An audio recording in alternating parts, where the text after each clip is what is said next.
guys, welcome back to Shredcraft RC. I'm Cam, and today it's not RC cars but Hot Wheels cars.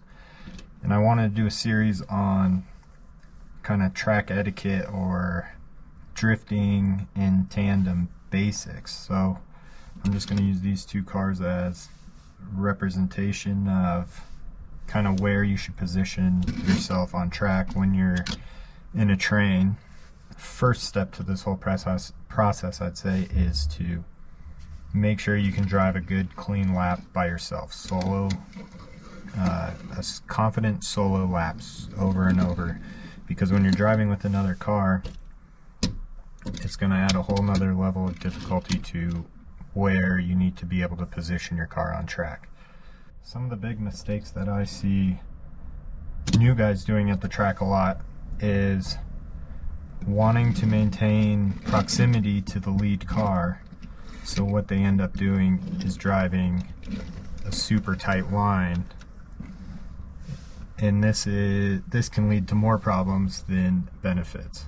You can see if the lead car is entering on a wide line and the chase car is coming on a narrow line, if this car is moving faster than this car because this car's already entered the corner, so as this car is trying to make up speed, the chase car's momentum is going to carry him all the way out of this corner, because this is physics. This car is moving at a higher speed than the lead car, and so when he gets on his brakes, he's going to slide and hit the chase car. And this happens all the time with chase cars I see at the track, just trying to maintain proximity instead of actually driving a line that's going to give them the best opportunity to stay with the lead car. You do not want to be on the inside as your chase line. And what the chase car should be looking at is the rear quarter. So as this car begins to drift in the lead position, the chase car is looking at the rear panel of the lead car. So he's sitting right in the pocket behind this car. Now this is beneficial for a number of reasons. If the lead car here spins out on his own, the chase car can go behind him and gives him room to get by and avoid contact. Also, this becomes a factor in transition. I tried to set up an example here. So once the lead car is going to transition in track here, if the chase car is on the inside here, there's no room for the lead car to transition, and he's going to hit and probably straighten out. Now that's not fun for anyone, especially with the chase driver trying to maintain proximity. He's going to be on a different line than the lead car, so that's going to lead to contact, and not the kind of contact you want. So what the chase car needs to be conscious of in this position is being ready to be on the brakes before the lead car makes his transition. So that, as a chase driver, you need to tap the brakes and allow the lead car to transition. You're not racing and drifting, you're trying to mimic what the lead car is doing. So as this guy transitions, you need to be on the brakes, and it allows you to tuck back in to this pocket, again on the rear quarter on the lead car. So I know it's probably difficult to pick some of this up from a little diagram here, but we'll go to the track tonight and we'll get some shots of different examples of how to position and where to position yourself.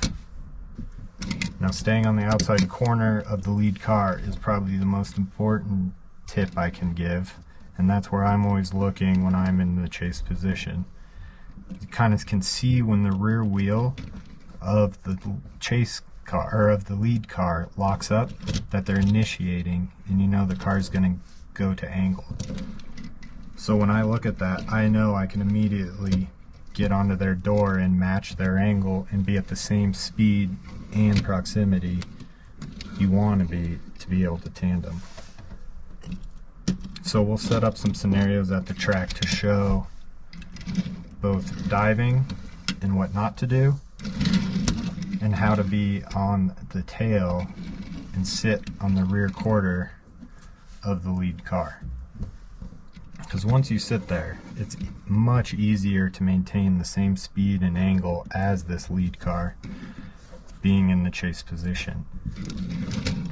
Alright, so here we are at the track, and Mac Steez RC is going to jump in behind me.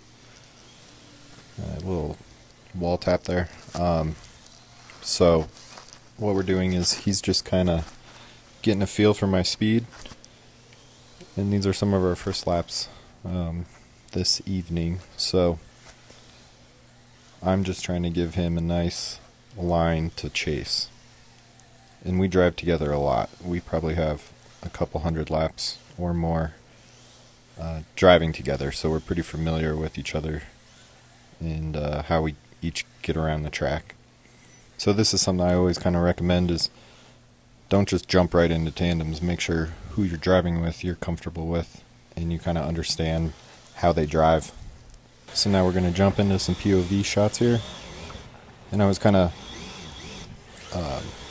putting myself in different scenarios so I could maybe explain what was going through my head as I'm driving and chasing Mac here. So one thing I really, like I said before, was I watch the rear quarter panel of his car, and then I know where to point my car. So I'm not going to be on the same, I'm not going to be too far on the inside of the corner and dive kind of in front of him or towards his front wheel.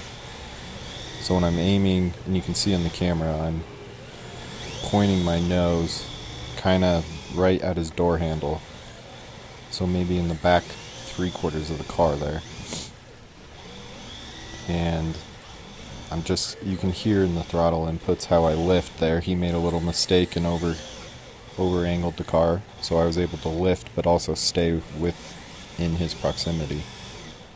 And then here I'm pushing and I tap his front wheel, and that's kind of where you don't want to be, especially in an instance like that. But again, we've driven a lot together and kind of know how to bounce off each other. Alright, so this one's just a really good lap. Once you start getting comfortable driving someone, you can kind of just sit on their wheel and you get into this flow. And as you get more comfortable with their actions with their car, you can start to get closer. You can see he bounced off the wall a little bit, but didn't really mess him up.